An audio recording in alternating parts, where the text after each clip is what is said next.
Ratsiraka Didier Ignace.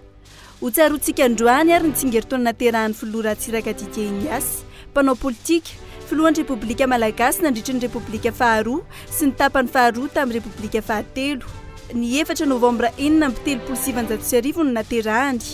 Nianatra tany Tomasina sy tao amin'ny kolejy Masindamisely alohan'ny nianarany tany amin'ny lycée Henri IV tany Frantsa.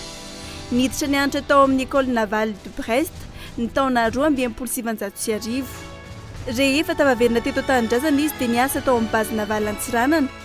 Notendrena ao ministra ny Rarambahiny tao anatin'ny gouvernement tanotariny général Ramanatsoa. Ilay manamboninahitra nomeny filoha Tsirarana Fahefana ny volana May 2070.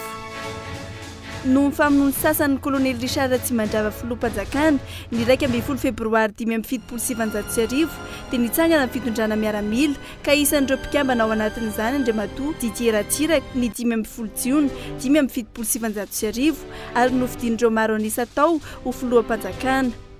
Niorina ny Repoblika faharoa ny 20 Desambra 2070 tamin'ny alalan'ny fankatoavana ny lalam-panorenana vaovao ka ny Andriamatoa Didier Ratsiraka no filohan'ny Repoblika Demokratika Malagasy.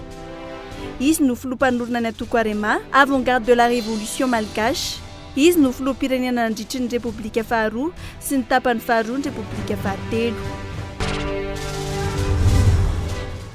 4 novambra 1970 niorenan'ny UNESCO sampandrara iray eo anivon'ny firenena mikambana misahana ny fanabeazana, kolontsaina ary ny siansa mitana anjara toerana lehibe eto Madagasikara.